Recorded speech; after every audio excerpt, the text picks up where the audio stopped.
Hello friends, Sri Ambika School, Standard 7, Subject Science, Chapter number 2, Nutrition in Animal. अब nutrition animal में first हमने कहाँ से कोई एनिमल के बारे में कौन सी खाने का न्यूट्रिशन है वो कैसे इंजेक्ट करते हैं उसके बारे में हमने फर्स्ट जो हमारा लेक्चर था उसमें जाना। सेकेंड लेक्चर में हमने डाइजेस्टिव सिस्टम के जो पार्ट है उसके बारे में जाना। अब थर्ड लेक्चर में हम जो हमारे सारे पार्ट है उसे परफेक्ट तरीके से जो हमें एकदम अच्छी तरह से हम करेंगे। तो हमारा फर्स्ट जो डाइजेस्टिव सिस्टम का पार्ट था कि वो हम इंजेक्ट कैसे करते हैं अपने मुंह से, हमारी माउथ से। तो जब भी हम खाना खाते हैं तो पहला जो हमारा ऑर्गन होता है वो टच होता है वो है हमारा माउथ। देन इसके अंदर टीथ, जो टीथ है वो फर्स्ट काम करते हैं हमारा डाइजेस्टिव सिस्टम में। सो हम टीथ के बारे में जानेंगे इस सारे में। Wash your hands, look into the mirror and count your teeth. Use your index finger to feel the teeth. How many kind of teeth could you find? Take the piece of apple and bread, eat it, and the teeth do you use for biting and cutting and which one is pressing and tearing, and also one of the are used for chewing and grinding. अब तुम लोग cutting के लिए कौन सा use करते हो, biting के लिए कौन सा यूज करते हो, टीयरिंग और प्रेसिंग के लिए कौन से यूज करते हो, देन चूइंग एंड ग्राइंडिंग के लिए कौन से यूज करते हो। इन सारे टीथ के अलग अलग काम होते हैं। हम जो जितने भी हमारे में है वो सारे, कोई जो हम जब टीथ छुएंगे तो हमें पता चलेगा कोई टीथ है वो पॉइंटेड है, कोई फ्लैटेंड है, कोई जो हमारे आगे के दो है जो लॉन्ग है। सो ये सारी चीजें जितने भी टीथ, जितने भी टाइप ऑफ टीथ है वो अलग अलग काम के लिए, अलग अलग यूज के लिए होते हैं। सो 4 टाइप ऑफ टीथ हमें दिया गया है। First molar, then premolar, then canine and then answer. So first answer हम बाइटिंग और कटिंग के लिए यूज करते हैं। जब किसी चीज को कट करना हो या बाइट करना हो तो हम क्या यूज करेंगे, आंसर। दो हमारे आगे के दांत जो आंसर है उसके यूज करेंगे। अब किसी चीज को पीस में कट करना है या टीयर करना है, किसी चीज को फाड़ना है या पीस में कट करना है तो उसके लिए हम क्या यूज करेंगे, कैनिन। कैनिन जो हमारे है वो इसे यूज करेंगे। Then the molar and premolar है वो हम ग्राइंडिंग और चूइंग के लिए यूज करेंगे। सो ग्राइंडिंग और चूइंग के लिए molar and premolar, then tearing and pieces के लिए canine, and then incisors for the biting and cutting. So ये सारी चीजें आपको 2.2 पूरा एक बार लिखना है। पूरी एक्टिविटी है, आपको खुद लिखनी है और बुक में लिख के और होमवर्क में भेजनी है। Our mouth has been saliva gland which is secret saliva. Do you know the action saliva food? अब तुम लोग को जब भी कभी कहा जाता है कि तुम लोग जब फूड खाते हो तब कहा जाता है कि तुम्हें चू करके खाना चाहिए। जितना ज़्यादा चूइंग करोगे उतना अच्छा रहेगा। सो जितना ज़्यादा आप तुम लोग चू करोगे अंदर फूड को, जितना चूइंग होगा ज़्यादा, तब क्या होगा, आपके जो सलाइवा ग्लैंड है उसमें सलाइवा ज़्यादा से ज़्यादा आएगा। जो हमारी थूक है, जो अंदर जो हमारे सलाइवा है मुंह के अंदर, वो ज़्यादा से ज़्यादा इंटैक्ट होता जाएगा और जिससे फूड बहुत ही मीठा भी होता है। So saliva is good for that. अब सलाइवा इन फूड कैसे कर सकते हैं? Take the 2 test tube number 1 and B, test tube A, put of the teaspoonful unboiled rice. अब हमें एक राइस की एक चम्मच लेनी है और उसे बॉईल करना है। In the test tube B, keep your tablespoon of the boiled rice and after the chewing in the 3 to 5 minutes. अब देखो फर्स्ट में क्या है, हमने क्या कहा, राइस को वैसे ही डाल दिया, दूसरे में हम चू करके उसमें डाल दिया। यह बट प्रैक्टिकल है, सलाइवा अंदर नहीं आएगा तो कैसे पता चलेगा। सो चू करके हमने ट्यूब बी में कीप रखा है। Then 3 to 5 minutes and 3 to 5 ml of the water in both of the test tube, and now for 2 to 3 drop of the iodine. अब हमने क्या किया, दोनों में 2-3 ड्रॉप आयोडीन। आयोडीन किसके लिए यूज होता है? आयोडीन हमने देखा था कि स्टार्च के लिए यूज होता है। जब हमने न्यूट्रिशन इन प्लांट लिया था तब जब स्टार्च की टेस्ट की थी, जब लीव्स के ऊपर, तब ये आया था ना। So iodine test for starch.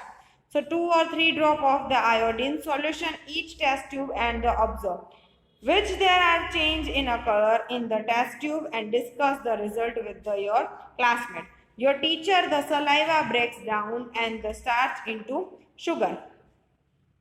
The tongue is okay. तो हमारा जो सलाइवा है वो वर्क क्या करेगा, जो हमारी शुगर्स है, जो हमारा स्टार्च है, उसे छोटा कर देगा, उसे कॉम्प्लेक्स फॉर्म, स्टार्च बहुत बड़ा फॉर्म होता है, उसे कट करके शुगर फॉर्म में ले आएगा. जो हमारा सलाइवा है वो कट होके क्या करेगा, सलाइवा है जो स्टार्च को कट करके शुगर फॉर्म में ले जाएगा. अब जब तुम लोग चू करोगे, जो यहाँ पे फर्स्ट टेस्ट ट्यूब है उसमें देखो राइस डालोगे ना, तो उसमें जो हमारा स्टार्च है वो प्रेजेंट दिखाएगा एंड आयोडीन का कलर सॉल्यूशन चेंज हो जाएगा. बट सेकंड जब तुम चू करके अंदर डालोगे तो क्या होगा, वो स्टार्च नहीं रहेगा, वो शुगर बन जाएगा, जिसकी वजह से जो तुम्हारा सॉल्यूशन है उसमें कोई कलर आएगा नहीं आयोडीन का. सो चूड जो हमारे सलाइवा है वो स्टार्च को शुगर फॉर्म में ले लेता है, स्टार्च को शुगर फॉर्म में ले लेता है. शुगर फॉर्म में आयोडीन कलर नहीं देता, स्टार्च फॉर्म में ही देता है. सलाइवा ये काम करता है. Okay, starch into saliva break down the starch into sugar. जो हमारा डाइजेस्टिव सिस्टम का मेन क्या है कि कॉम्प्लेक्स स्ट्रक्चर हो उसे छोटा करना है. तो पहला स्ट्रक्चर कौन सा है, स्टार्च का बड़ा स्ट्रक्चर कॉम्प्लेक्स है, देन उसे शुगर में कंप्लीट किया, उससे थोड़ा लेवल. पहले ग्लूकोज फॉर्म आता है, देन शुगर फॉर्म आता है, देन स्टार्च फॉर्म आता है, देन सेल्यूलोज फॉर्म आता है. तो ये सारे फॉर्म है ना 1 by 1 होते हैं. अगर सेल्यूलोज को कट किया जाए तो उसमें से स्टार्च, स्टार्च में से कट किया जाए तो उसमें से शुगर, शुगर को कट किया जाए तो उसमें से ग्लूकोज. सो ग्लूकोज है हमारा मेन इंग्रेडिएंट है, बट ये सारी चीज़ें 1 by 1 होती है, छोटा बड़ा बड़ा बड़ा. सबसे बड़ा स्टार्च है हमारे लिए, अभी स्टार्च में से छोटा आएगा शुगर, शुगर में से छोटा आएगा ग्लूकोज. स्टार्च को ग्लूकोज में बदलने के लिए जो चीज़ होती है वो सारी की सारी होती है डाइजेस्टिव सिस्टम में. देन फैट को हम फैटी एसिड में चेंज करेंगे, प्रोटीन को हम एमिनो एसिड में चेंज करेंगे. तो ये सारी चेंज होगी, एक बड़े कॉम्प्लेक्स फॉर्म को छोटे फॉर्म में चेंज करना, दैट इज कॉल्ड डाइजेशन. तो डाइजेशन में फर्स्ट हमारा क्या था, जो हमारा स्टार्च है, हम जो चू करते हैं सलाइवा है, वो क्या करेगा, स्टार्च को शुगर में कन्वर्ट कर देगा. और जो हमारा टेस्ट ट्यूब जो दी गई है उसमें क्या दिखाया गया है कि फर्स्ट जो हमारे राइस है उसमें स्टार्च अवेलेबल है और दूसरे चू है करेंगे वो इसमें स्टार्च अवेलेबल नहीं है, because of the saliva convert starch into sugar. Okay, first समझ में आ गया क्या है, क्या प्रैक्टिकल क्या कौन सा है और उससे क्या समझ में आ रहा है. ओके, देन टंग. अब हम टीथ के ऊपर से हमने सलाइवा के बारे में जाना. पहले डाइजेस्टिव सिस्टम में माउथ के ऊपर ही पूरा है. सो फर्स्ट हमारा टीथ है, then saliva and then up tongue. So tongue is a fleshy muscular organ attached at the back of the floor of the backen cavity. It is buccal cavity. It is the free at the from the end of move in all direction. Do you know the function of the tongue? Use your tongue for the talking and decide the mixture saliva with the food during the chewing and have the swallowing food. We also taste the food with our tongue and it is the taste bud that deflect different taste of the food. अब हम जाएंगे कि टंग का क्या काम होता है. Tongue is a very important for the talking. पहले तो टंग कहाँ होती है, in mouth cavity. There are buccal cavity है, उसके नीचे जो हमारे निचला जो है उसके ऊपर से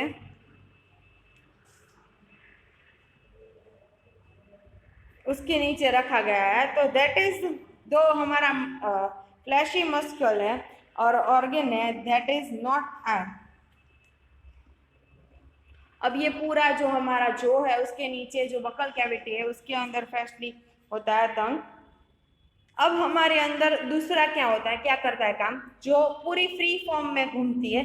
तो जो हमारा जब खाना होता है तो उसे सलाइवा के साथ अटैच करना, अंदर सलाइवा इंजेक्ट करना, वो काम किसका होता है? टंग का होता है। वो पूरी तरह फ्री होके कहीं भी घूम सकती है, इसीलिए। Then also we can taste by the tongue, जो हमारे टंग है उसके अंदर टेस्ट बर्ड्स आते हैं, टेस्ट बर्ड अंदर है, उससे ऊपर से हमें पता चलता है कि that is which taste we eat. अगर हमारे लेमन लिया तो लेमन क्या करेगा? सॉर टेस्ट होगा, वो हमें कैसे पता चलेगा? हमारी टंग से। So tongue is for the taste, उसके अंदर टंग के अंदर टेस्ट बर्ड होते हैं, जिसकी वजह से हमें पता चलता है कि ऐसे कौन सा टेस्ट है। That is defect different taste of the food. We can find out the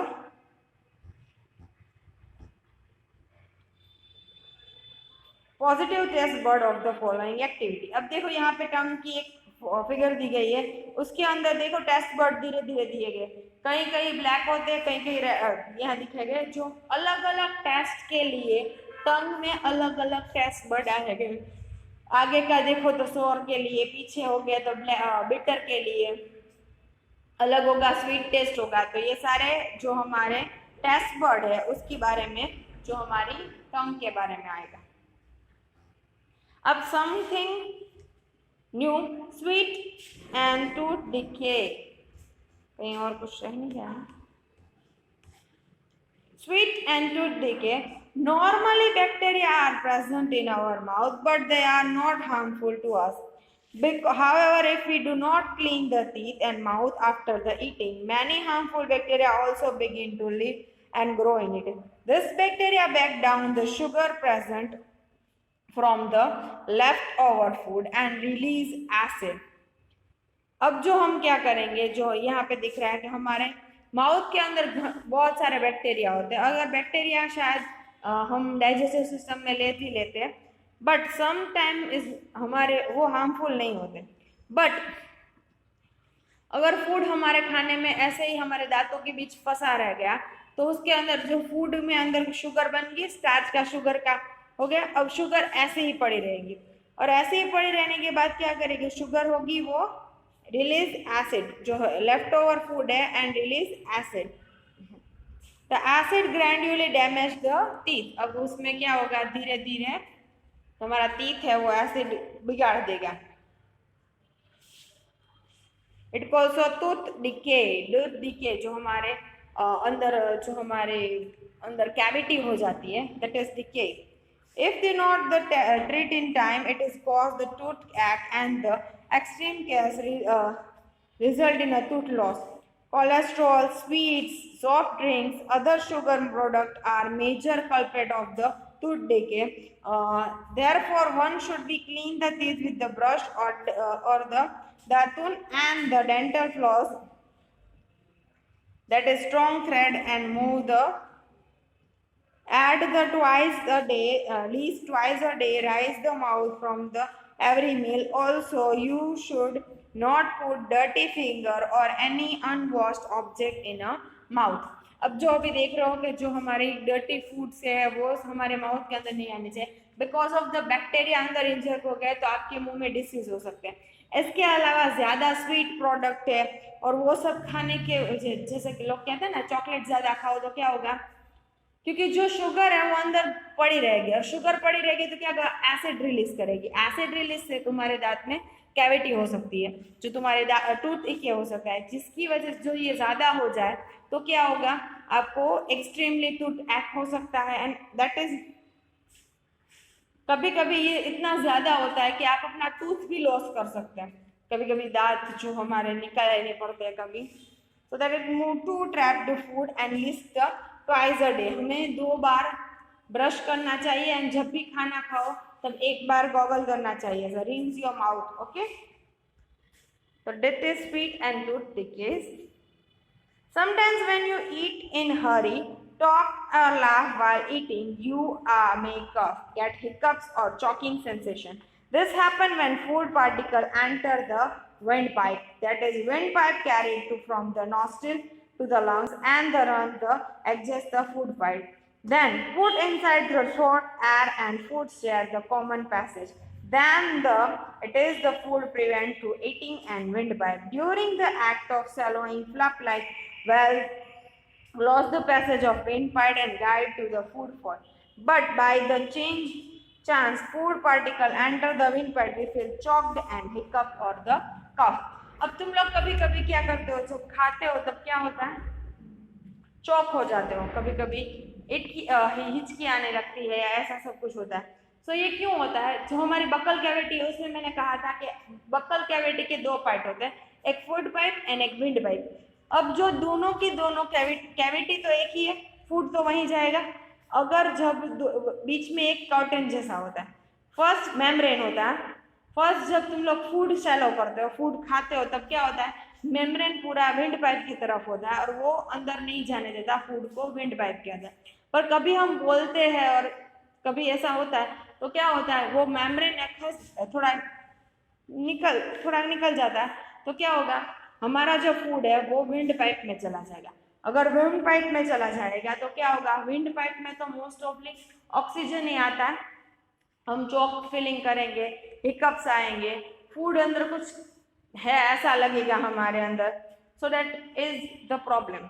इसीलिए लोग कहते हैं कि जब तुम लोग खाना खाते हो तब तुम लोगों को बातें नहीं करनी चाहिए, बिकॉज जब बातें करते करते खाना चाहते हो तो क्या होगा, आप लेंगे और फूड जरा विंड पाइप में चला जाएगा, तो that is will be problem. It is very मोन, अगर जो टुकड़ा बहुत बड़ा हो और विंड पाइप चॉक कर दे तो हमें ऑक्सीजन आना भी बंद हो सकता है, तो it is very dangerous to health also. तो आज के हमारे सिर्फ माउथ ही लिया है. देन अब हमारे जो वुड पाइप है और स्टमक है उसके बारे में हम नेक्स्ट लेक्चर में देखेंगे. सो फर्स्ट पार्ट हमारा डाइजेस्टिव सिस्टम का जो फर्स्ट पार्ट था, जो माउथ था, उसके ऊपर जो इंजेक्ट करते थे उसके ऊपर हमने ये पूरा लेक्चर लिया है. तो उसमें माउथ में 3 पार्ट आएंगे. First is a teeth, second is a tongue, then last one is a saliva gland. Saliva gland, teeth and tongue, उसके बारे में लिखा है. And that is also sweet and decay and sometime food. हमारे जो choke up और hiccups के जो रीजन है उसके बारे में हमने कहा है. तो पार्ट 3 हमारा पूरा हो गया. तुम लोगों को जो हमारा माउथ के अंदर जो भी सारी प्रोसेस हो रही है वो पूरी की पूरी 2 बार लिखनी है. 2.2 सॉरी 1 बार लिखनी है. 2.2 खत्म करना है खुद से, जो मैंने बोला वीडियो में से देखकर 2.2 खत्म करना है, उसे बुक में लिखना है. और जो हमारी माउथ के अंदर जितनी भी डाइजेस्टिव सिस्टम में अगर एक्टिविटी नहीं लिखोगे तो चलेगा, बट अंदर जो हो रहा है वो आपको लिखना है. सो वो आपको बुक में लिखना है. Okay, have a nice day.